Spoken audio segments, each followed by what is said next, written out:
East Midlands today can reveal that several hundred prisoners are being taken to hospital every year in this region.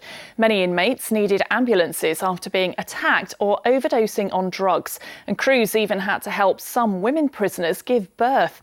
Our social affairs correspondent Jeremy Ball reports. Our prisons are calling ambulances around 3 times a day, and more often than not, they end up taking an inmate to hospital. We've been given details after a Freedom of Information request to the East Midlands Ambulance Service. Here's where those crews went: to 14 jails and young offenders centres in the area covered by EMAS, and to the Moreton Hall Immigration Centre. In all, there were well over 3,000 incidents over the last 3 years.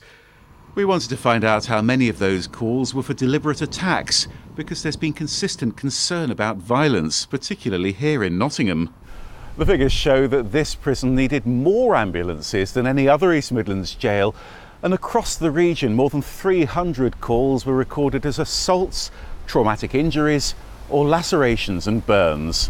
This is a terrible, horrendous catalogue of violence happening all too often. We're seeing assaults every single day in the region's prisons, and that should create concern for all of us, because as these figures show, these problems spill out of the prisons and put pressure on other public services. Some ambulance crews dealt with things like heart attacks, which might happen anywhere, but a lot of calls in that 3-year period were prompted by drugs or self-harm.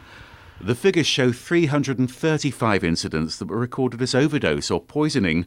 Another 256 were listed as psychiatric or suicide attempt, and there were 18 calls for pregnancy or childbirth cases at Foston Hall Women's Prison. The cost of an average ambulance call is more than £200, and the Ministry of Justice says staff in prisons are trained to deal with emergencies, and the decision to ring the ambulance service is made by healthcare professionals. Jeremy Ball, BBC East Midlands Today.